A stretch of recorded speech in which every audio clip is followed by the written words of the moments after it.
नमस्कार साथियों, मैं हूं doctor Sanjay Kumar, gastro care hospital Bhopal से। आज हम बात करने वाले हैं एक बहुत ही अच्छी टेक्निक की जिसे कहा जाता है पैक। तो आप कभी सुनते होंगे, कोई कहता है कि मुझे फलाने को खाना खाने में दिक्कत आती थी, मुंह से खाना नहीं जाता था, पहले तो नाक की नली से खाना जाता रहा और बाद में उनका पैक कर दिया गया। तो आइए समझते हैं कि पैक क्या होता है। पैक यानी होता है परक्यूटेनियस एंडोस्कोपिक गैस्ट्रोस्टमी।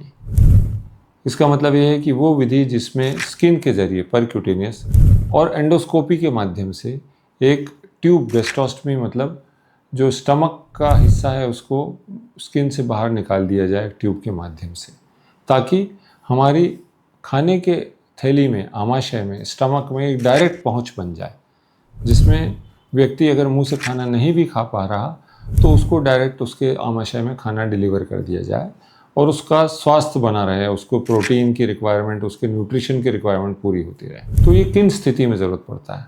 अक्सर पैग उन लोगों को ज़रूरत पड़ता है जो न्यूरोलॉजिकली डिरेंज्ड हैं, जिनको न्यूरोलॉजिकल इलनेस हो गई है, जैसे कि स्ट्रोक हो गया है, व्यक्ति बेहोश है, या ऐसे स्ट्रोक हैं होश में तो है पर उनके यहाँ के मसल्स काम नहीं करते, क्रेनियल नर्व्स काम नहीं करते, जिसमें खाना अंदर नहीं जाता।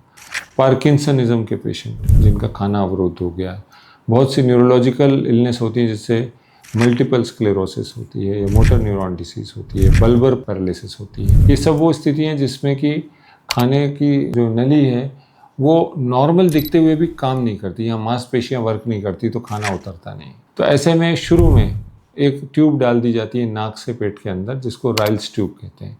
तो राइल्स ट्यूब के ज़रिए व्यक्ति को खाना दिया जाता है, यहाँ एक सिरिंज अटैच कर देते हैं और उससे आप 50 ml 100 ml फूड एक बार में अंदर पेट में पहुंचा सकते हैं।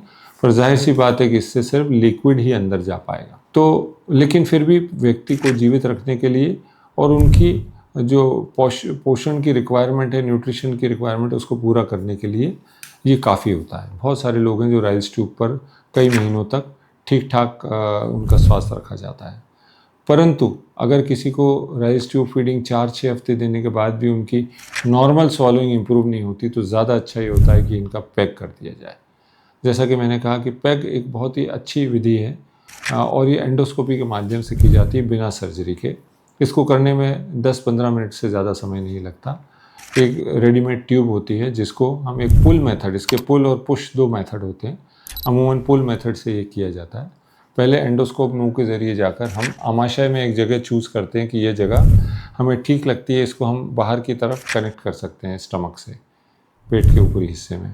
तो वहाँ चूँकि एंडोस्कोप की लाइट दिख जाती है हमें बाहर से, तो उस जगह यहाँ से ऊपर से पेट में एक नीडल डाली जाती है।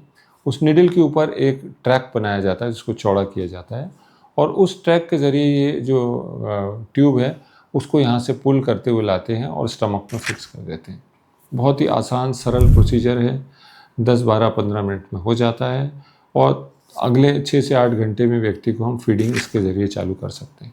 तो बहुत से लोग जिनको खाना नहीं जाता, जो लगातार या तो ड्रिप पे रहते हैं या नाक के ज़रिए राइल्स ट्यूब पे रहते हैं, उनके लिए ये विधि एक वरदान है।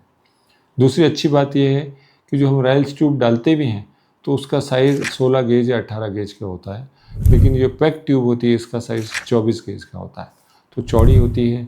इसके ज़रिए खाना, बेहतर खाना अंदर डिलीवर किया जा सकता है और ऐसे लोग जो न्यूरोलॉजिकली सिक हैं, जो खाना निगल नहीं पाएंगे, उनकी सेहत को मेंटेन किया जा सकता है। उनको दवाइयाँ इस ट्यूब के माध्यम से की जा सकती है। पैक ट्यूब जब किसी को फीडिंग दी जाती है तो हमेशा ये ध्यान रखना है कि उसमें ऐसा पदार्थ नहीं डालने जिसमें टुकड़े हों, नहीं तो पैक ट्यूब ब्लॉक हो सकती है। उसमें एक पोर्ट दिया होता है कि जब आपने फीडिंग दे दी है उसके बाद सिरिंज से इसमें पानी बहा दें ताकि वो पूरी ट्यूब क्लीन हो जाए।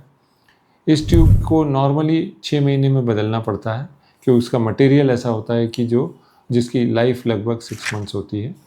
परंतु ट्यूब की क्वालिटी और उसकी कंडीशन देख के तय किया जा सकता है। 6 की जगह 8-9 महीने या साल भर भी इसको रखा जा सकता है और बदलने की प्रक्रिया बहुत आसान है, उसमें एंडोस्कोपी नहीं करना पड़ती।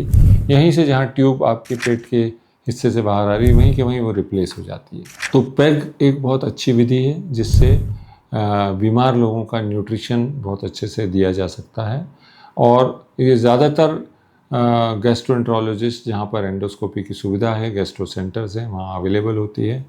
बस ज़रूरत है तो अवेयरनेस की। बहुत से डॉक्टर्स भी इस बात को नहीं मान पाए हैं कि पैग एक बेहतर विधि है, इसमें कॉम्प्लिकेशंस नहीं है। वो राइस ट्यूब पर ही कई बार पेशेंट्स को महीनों तक रखे रहते हैं, पर ये सही नहीं है। पैग से ज़्यादा सेफली न्यूट्रिशन डिलीवर किया जा सकता है और इसके कोई विशेष कॉम्प्लिकेशंस भी नहीं है। धन्यवाद।